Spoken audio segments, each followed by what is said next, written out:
హిందువులను నా సోదరులాగా నేను భావించినప్పుడు మీకేందండి ఇబ్బంది? అలాగా మా లాంటి సెక్యులర్ వాళ్ళు కూడా ఉంటారు. నా హిందూ ధర్మం, నా హిందూ సోదరుల హిందూ ధర్మం అది. ఓకే, మీ ధర్మం మీ ఇంట్లో మీరు పెట్టుకొని మాట్లాడుకుంటే నేను వచ్చి మీ పూజ గదిలో కూర్చుంటే మీరు మాట్లాడండి. సబ్జెక్ట్ రోడ్ మీదకి వచ్చినప్పుడు మీరు అడిగిన దానికి నేను సమాధానం ఇస్తున్నాను. నాకు డౌట్ ఉండేది నేను అడిగినప్పుడు మీరు కూడా స్పష్టంగానే చెప్తున్నాను. మా హిందూ సోదరుల హిందూ ధర్మంలో ఇంతమంది దేవి దేవతలు ఉన్నారు కదా, ఉన్నప్పుడు దీంట్లో వర్గాలు వర్ణాలను ఎందుకు తీసుకుని వచ్చారండి? వర్గాలు వర్ణాలు ఎందుకు తీసుకొచ్చారంటారు? మీ దాంట్లో లేవా? షియా సున్నీ అని లేవా? ఏం లేదు మా దాంట్లో. షియాస్ అని లేవు, సపరేట్ గా ఏమీ లేవు. షియా దే ఆర్ నాట్ ముస్లిమ్స్ అండి. మీరు అష్వదన్ లా ఇలాహ ఇల్లల్లా ముహమ్మద్ రసూలుల్లాహ్ అని కల్మా చదివిన వాడి గురించే మాట్లాడండి. 73 ఫిర్ఖాలు ఉన్నాయి. లా ఇలాహ ఇల్లల్లాహ్ అని చెప్పేవాళ్ళు. లా ఇలాహ అల్లా తప్ప ఆరాధ్యానికి ఏకుడు వేరే వాళ్ళు లేడని చెప్పేవాళ్ళు 73 ఫిర్ఖాలు ఉన్నాయి మా మీద. కానీ ఎవరైతే చివరి ప్రవక్త ముహమ్మద్ సల్లల్లాహు అలైహి వసల్లం అని చెప్తారో they are Muslims. Shia Muslims కాదు వాళ్ళు. ఎవరైతే మా ప్రవక్త కల్మా చదువుతారో వాళ్ళే ముస్లిమ్స్. అంటే గడ్డం టోపీ పెట్టుకున్న ప్రతి ఒక్కడు ముస్లిం, పిలక పెట్టుకున్న ప్రతి ఒక్కడు పంతులు అన్నట్లుంది మీరు. సరే, ఏదేమైనా సమీ గారు ఇది ఎట్లుంది అని అంటే, బ్రదర్ సిరాజ్ గారికి ఏదో మనం చేపించాను ఆపాదించాను అని మాట్లాడడం అనేది ఇది చాలా హాస్యాస్పదంగా ఉంది. అంటే ఉదాహరణకి మీ మీద ఇప్పుడు నేను ఆపాదించాల్సి వస్తుంది, లేదా మీ తర్వాత వచ్చే వాళ్ళు ఎవరినన్నా మీ మీద కూడా ఈ రకంగానే ఆపాదిస్తే మీరు ఒప్పుకుంటారేమో. ఎందుకు ఒప్పుకుంటాను? ఇది ఎలా ఉందనంటే, సమీ గారికి డీజీలకు నేనే డబ్బులు ఇచ్చి నలుగురిని స్టూడియోలోకి తీసుకొని రమ్మని చెప్పి ఈ రకంగా మిమ్మల్ని ప్రలోభ పెట్టి నేను అడిగే ప్రశ్నలకి మీ ధర్మాన్ని మీరే దూషించండి, కించపరచండి అని ఈ రకంగా నేనే చేయించినట్టు విధంగా మాట్లాడుతున్నారు. దీని గురించే నేను చాలా స్పష్టంగా నా డిబేట్లో ఓపెన్గా నా కౌంటర్లో మొన్న చేసినటువంటి 42 నిమిషాల వీడియోలో నేను తడిబట్టలతో నా దేవాలయంలో అమ్మవారి మీద ఒట్టేయడానికి సిద్ధం అని చెప్పాను. ఆయన చేస్తాడేమో చూద్దాం. ఇప్పుడు చెప్పే ముందర సమీ ఏంది మహేందర్ ఏంది అని కూడా జనాలు ఆలోచిస్తారు. సిరాజ్ గారిని మీరు అనిపించారా? 20 సంవత్సరాల నుంచి డ్రైవింగ్ చేసిన అతను వచ్చి చావి కూడా పెట్టొస్తలేదు అంటే మహేందర్ గారే చెప్పించారు అనేది మీరు ఆపాదించారు. నేను చెప్పడం కాదు మహేందర్ గారు, మీరు ఇక్కడ ఒక పాయింట్ క్యాచ్ చేయటం లేదు. జనరల్గా అవుతుందంటే భారతదేశంలో కొన్ని లక్షల మసీదులు ఉన్నాయి. అదేవిధంగా ఈ భారతదేశంలో కొన్ని కోట్ల దేవస్థానాలు ఉన్నాయి. అదేవిధంగా కొన్ని లక్షల చర్చిలు, గురుద్వారాలు రకరకాలు ఉన్నాయి. ఇవన్నీ ఉన్న ప్రతి దేవస్థానంలో ఒక పూజారి ఉంటాడు. అతను చిన్నోడు కానీ పెద్దోడు కానీ. చిన్న దేవస్థానంలో కూడా అదే మంత్రం చదువుతారు, పెద్ద దేవస్థానంలో కూడా అదే మంత్రం చదువుతారు. ఏ పూజ చేయాలన్నా కానీ ముందు ఆ విఘ్నేశ్వరుడికి దండం పెట్టుకోవాలా. విఘ్నేశ్వరుడు మంత్రం చదివిన తర్వాత మిగతా దేవుళ్ళ మంత్రాలు ఏంది, ఆ దేవుళ్ళకు పొగడతలే, అంతే. ఆ దేవుడికి పొగడతలే, పొగుడతారు. ఆ తల్లి నువ్వు అదమ్మా, నువ్వు ఇదమ్మా, శివుడు నువ్వు అదయ్యా, నువ్వు ఇదయ్యా, శ్రీరాముడు నువ్వు అట్లాంటి వాడేవా, వెంకటేశ్వర స్వామి నువ్వు ఇట్లాంటి వాడేవయ్యా, నేను తప్పు చేశాను, నా తప్పులను క్షమించు, నాకు సంతోషంగా పెట్టు, నా భార్య బిడ్డలకు, నా బంధుమిత్రులకు, నా స్నేహితులకు అందరు కూడా లక్షణంగా పెట్టవయ్యా స్వామి, నా కోరికలు కానీ తీరిస్తే నీకేదో మొక్కులు చెల్లించుకుంటానని మీరు చెప్తారు. అదేవిధంగా మేము అల్లా దగ్గర పోతాము. అల్లా దగ్గర ఖురాన్లో ఏదైతే ఆయతులు మేము చదువుతామో అల్లా యొక్క పొగడతలే. పొగిడిన తర్వాత మేము అల్లా దగ్గర యా అల్లా యా రబ్బుల్ ఇజ్జత్, మాకు ఎక్కడ కూడా నీ ముందు తల దించుకునే పరిస్థితి లేకుండా నీ ముందర మేము తల ఎత్తుకొని జీవించే పరిస్థితులు మాకు పెట్టు. ప్రపంచంలో విశ్వ సృష్టికర్త నువ్వు. ప్రపంచంలో ఉన్న ప్రతి ఒక్కరి మీద నీ చల్లని దీవెనలు, నీ చల్లని ఆశీస్సులు పెట్టు. ప్రతి ఒక్కరికి ఆయుష్ ఆరోగ్యాలు ప్రసాదించు. ప్రతి ఒక్కరికి అష్ట ఐశ్వర్యాలు ప్రసాదించు. వాళ్ళకి ఎవరికి కూడా అనారోగ్యాలు ఉంటే వాళ్ళకు రోగవంతులు చేయి అని చెప్పి మేము అల్లా దగ్గర దువా చేసుకుంటాము. సరేనా? నేను చెప్తుండేది ఏంటంటే, ఇక్కడ ఏ ధర్మం కూడా ఎవరికి తప్పుగా చెప్పదు. ఇప్పుడు అతను అన్నీ తెలిసిన వ్యక్తి కావాలని చెప్పి అది చేసినాడంటే ముందు కూడా నేను చెప్పినాను, అతని చేత ఆ అల్లానే అతను ఏదైనా తప్పు చేసి ఉంటే అతని తప్పు ఒక వ్యక్తి ద్వారా బయట పెట్టిస్తే ఆ వ్యక్తి మీద జనాలు వెళ్ళిపోతారేమో, అతను ఎక్కడైనా బలిపశు అవుతాడేమో. కాబట్టి ఎవరైతే ముసుగులో ఉన్న వాళ్ళ ముసుగును అల్లానే తీసాడేమో అని కూడా అనుకోవచ్చు. లేదా ఏదైతే ఖురాన్లో ఉందా, అల్లా అనుకుంటే ఏమైనా చేయగలడండి. అల్లా అనుకుంటే ఏమైనా చేయగలడు. ఈ భూమిని ఇలాగ తిప్పేస్తాడు. మొహమ్మద్ ప్రవక్త గురించి మీరు ఒక మాట చెప్పారు. ఏమని చెప్పారు? మొహమ్మద్ ప్రవక్త యుద్ధాలు చేసినాడా అని చెప్పి. మొహమ్మద్ ప్రవక్త ఎంత పెద్ద కరుణామయుడు, ఎంత పెద్ద కారుణ్యమూర్తి, ఎంత పెద్ద దయాగుణం ఉందో మీకు ఒక ఇన్సిడెంట్ చెప్తాను. తాయిఫ్ అని చెప్పి ఒక ఏరియా ఉంది, తాయిఫ్ అంటారు దాన్ని. మొహమ్మద్ ప్రవక్త సల్లల్లాహు అలైహి వసల్లం గారు అక్కడ పోతుంటే ఆ రోజుల్లో ఎవరైతే ముష్రికీలు ఉన్నారో, ఎవరైతే ఇస్లాం వ్యతిరేకులు ఉన్నారో, ఎవరైతే మొహమ్మద్ ప్రవక్త వ్యతిరేకులు ఉన్నారో, ఎవరైతే అల్లా మీద విశ్వాసం పెట్టని వాళ్ళు ఉన్నారో, వాళ్ళు ఏం చేస్తారంటే పిల్లోళ్ళ చేత రాళ్లతో మొహమ్మద్ ప్రవక్త మీద దాడి చేయిస్తారు. ఆ రాయి పోయేసి మొహమ్మద్ ప్రవక్త గారి తలకు తగులుతుంది, అక్కడి నుంచి రక్తం వస్తుంటుంది. అల్లా సుబ్హానహు వ తఆలా జిబ్రాయిల్ అమీన్ అని చెప్తారు. జిబ్రాయిల్ అంటే ఎవరైతే అల్లా దగ్గర నుంచి వహీ తీసుకొని వచ్చి మొహమ్మద్ ప్రవక్తకి చెప్పేవాళ్ళు.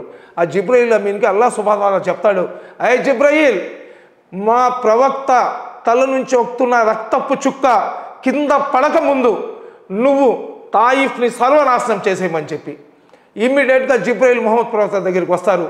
యా రసూలల్లా, యా సల్లల్లాహు అలైహి వసల్లం గారు, అల్లా ఈ విధంగా తాయిఫ్ని సర్వనాశనం చేసేయమని చెప్పాడు, కాబట్టి మీరు కానీ అంటే ఈ తాయిఫ్ని నేను సర్వనాశనం చేసేస్తానంటే మొహమ్మద్ ప్రవక్త గారు ఒకే ఒక మాట చెప్తారు, అయ్ జిబ్రాయిల్, వాళ్ళ అమాయకులు, వాళ్ళు తెలిసి తెలియక చేశారు, రేపు ప్రళయం దాకా వాళ్ళ నుంచి ఎవరైనా నా ఇస్లాం ధర్మంలో వస్తారేమో వాళ్ళని క్షమించమని చెప్పినాడు మొహమ్మద్ ప్రవక్త సల్లల్లాహు అలైహి వసల్లం గారండి.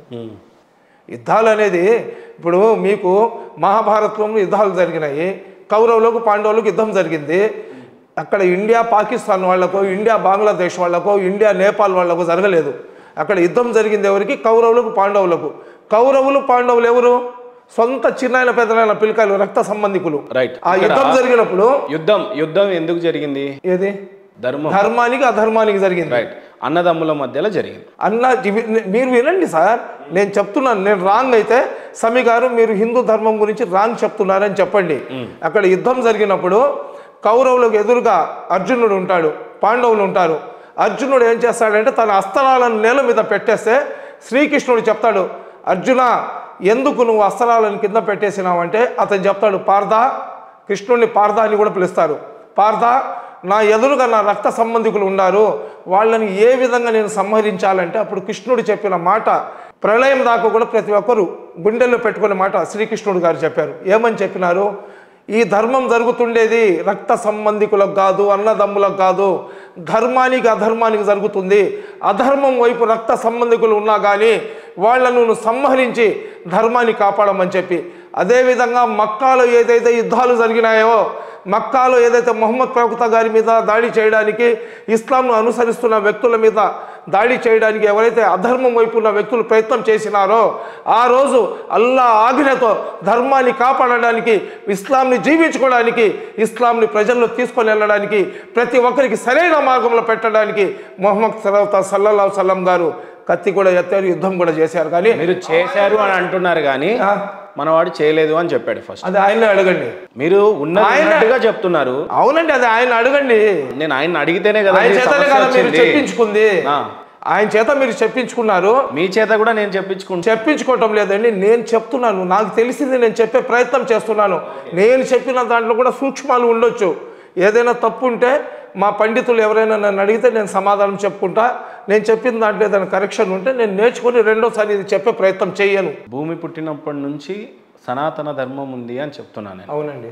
దీంట్లో చాలా ఒక డైలాగ్ ఉంటుంది యాక్చువల్. మొన్న రీసెంట్గా ధర్మం 4 పాదాల మీద లేనప్పుడు ఆయనే అవతార పురుషుడుగా వచ్చి ఆ ధర్మాన్ని చక్కబెట్టాడు అని చెప్పి మీరు చదివే ఉంటారు, చూసే ఉంటారు. అవునండి. అయితే సనాతన ధర్మంలో అనేకమైన ధర్మాలు వచ్చినట్లే వచ్చి వెళ్ళిపోయినాయి అంటారు. ఉదాహరణకి జూడ మతం వచ్చింది, ఒక 3-4 సంవత్సరాల పాటు ఉంది, 3-4 వేల సంవత్సరాల క్రితం. జైన మతం నాకు తెలిసి నాట్ లెస్ దెన్ 4,000 సంవత్సరాలు. బౌద్ధ మతం 4,000 నుంచి 5,000 సంవత్సరాలు. ఇప్పుడు ఉందా అంటే ఉండే కదా.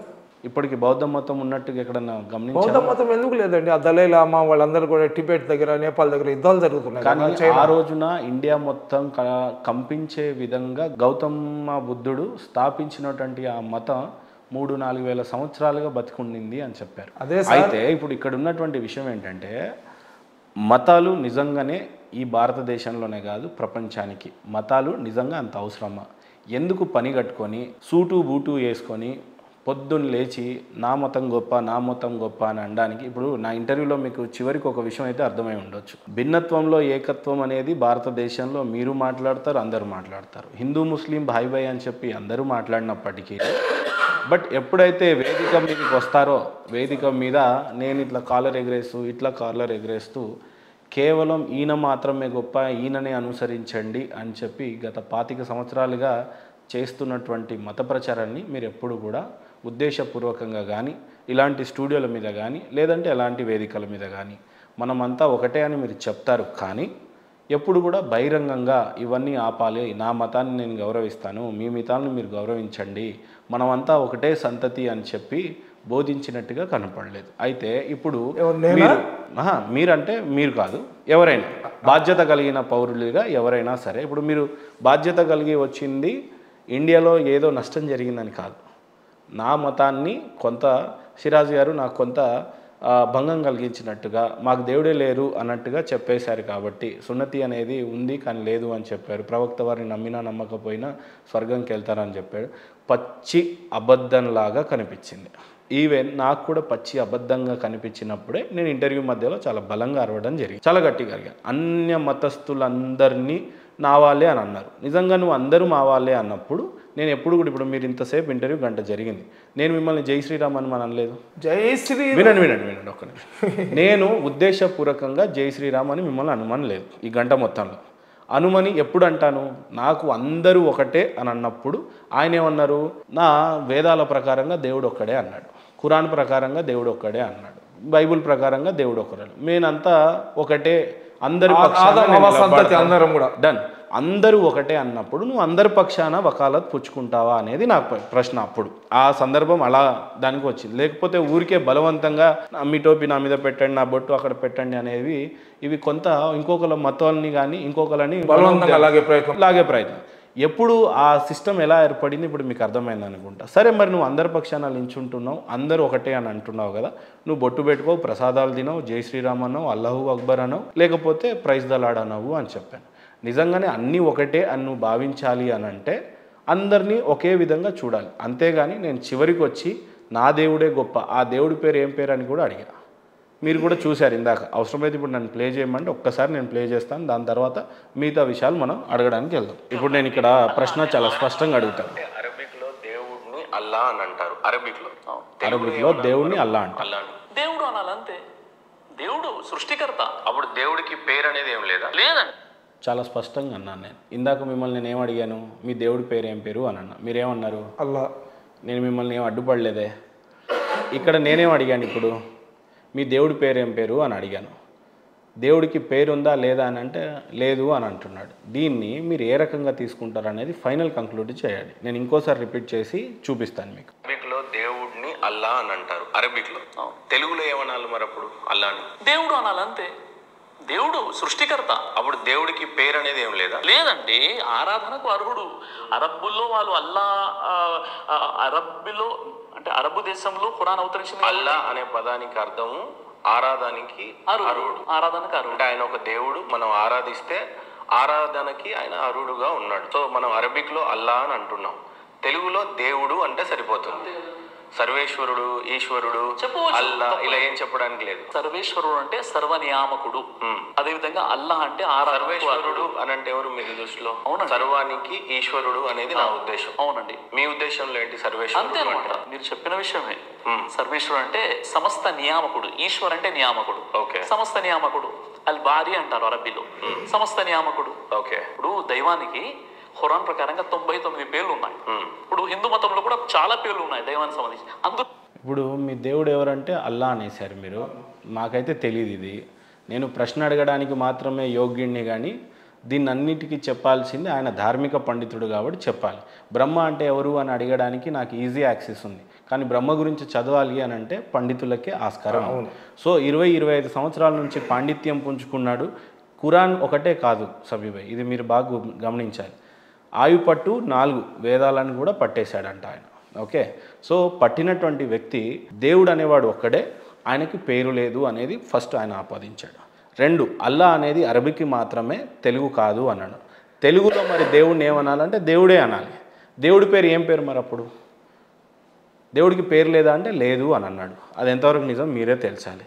2వది 99 పేర్లు ఉన్నాయంట.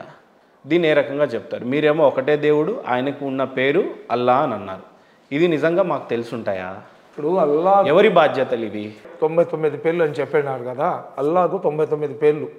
ఏ పేరుతో పిలిచినా కానీ పలికేవాడు అల్లా. మీరు ఏ లాంగ్వేజ్లో కూడా అల్లా అని చెప్తే మీ మీద కరుణ చూపించేవాడు అల్లా. ఎందుకంటే విశ్వ సృష్టికర్త. ఇప్పుడు పిచ్చోడు ఏమంటాడంటే నేను శివుడు అని పిలుస్తాను. అక్కడికి నా మాట వినండి సార్. స్టార్టింగ్లో మీరు వచ్చినప్పుడు సమీ గారు మీరు బాగుండారా, మీ ఆరోగ్యం బాగుందా, మీ మీ బాడీ మొత్తం బాగుందా అని చెప్పినారు. నేనేం చెప్పానంటే ఖచ్చితంగా నేను బాగున్నాను సార్, ఆ అల్లా చల్లని ఆశీస్సులు, ముక్కోటి దేవుళ్ళ ఆశీస్సులు, యేసు ప్రభు యొక్క ఆశీస్సులు ఉన్నాయని చెప్పినాను. మీ ముక్కోటి దేవతలు అని చెప్పలేదు. ఎందుకంటే నేను అనుసరిస్తున్న ఇస్లాం ధర్మం ప్రకారము ప్రపంచంలో ఉన్న ప్రతి ఒక్కరు కూడా ఆదం హవా మొదటి జంట యొక్క సంతానం. మా అనేది ఈ శరీరాలకు వచ్చింది, కానీ ఆత్మలకు అన్నిటికీ కమాండింగ్ చేసే పరమాత్ముడు ఒక్కడే. ఆ పరమాత్ముడు అల్లా అని మేము విశ్వసిస్తాం, మీరు మీకు నచ్చిన వాళ్ళని మీరు విశ్వసిస్తారు. ఇది డిసైడ్ అయ్యేది ప్రళయం వచ్చిన రోజు. ఎవరు రైట్ ఎవరు రాంగ్ అనేది ప్రళయం వచ్చిన రోజు ఇదవుద్ది. రెండోది ఏంటంటే ఖురాన్ గ్రంథం అనేది దానికి ఆథర్ ఎవరు లేరు. ఖురాన్ గ్రంథానికి దానికి author, there is no author. దాని ఆథర్ ఎవరంటే అల్లా సుబ్హానహు వ తఆలా. అతను జిబ్రయిల్ అమీన్ ద్వారా వహీ పంపిస్తుంటే మొహమ్మద్ ప్రవక్త గారు చెప్తే వేరే వాళ్ళు రాస్తుండారనమాట. ఆ విధంగా ఆస్మానీ కితాబా అంటే ఆకాశం నుంచి వచ్చిన బుక్లు 4: జబూర్, తౌరాత్, ఇంజిల్, ఖురాన్. సరేనా? చివరి గ్రంథంలాగా, చివరి దైవ గ్రంథంలాగా ఖురాన్ని అల్లా పంపించాడని మా విశ్వాసం. నా విశ్వాసాన్ని మీరు విశ్వసించమని నేను చెప్పడం లేదు. నేను చెప్పే మాటల్లో కానీ వాస్తవం ఉంటే, నేను చెప్పే మాటల్లో కానీ మీకు నిజాయితీ కనబడితే అవునయ్యా దాన్ని నమ్మొచ్చు, నేను విశ్వసిస్తానని చెప్పి మీరు విశ్వసిస్తారు. నేను బలవంతంగా తీసుకొని పోయేసి వడుగులు చేసుకోబాకు, నువ్వు ముస్లిం అయిపోతే నీకు 3 పెళ్ళిళ్ళు చేసుకోవడానికి అవకాశం ఉంటుంది. నువ్వు మొన్న ఎవరో ఒక సినిమా హీరోయిన్ ఆమె భర్త దగ్గర నుంచి డైవర్స్ తీసుకోవడానికి ఇంకొక పెళ్లి చేసుకోవడానికో ఇస్లాం ధర్మంలో వచ్చి పెళ్ళి అయిపోయిన తర్వాత మళ్ళీ తన ధర్మంలో వెళ్ళిపోయింది. ఆ విధంగా ఏదైనా ఎవరైనా చేసుకోవడానికి మనకు ఎలాగ అనుకూలంగా కావాలంటే అలాగ అనుకూలంగా రాసి ఇచ్చేయమని చెప్పి రాయించుకుంటే దాన్ని మనం ఏం చేయలేము. కానీ ఏదైతే వాస్తవం ఉందో ఆ వాస్తవాన్ని మనం నమ్మాల్సిందే.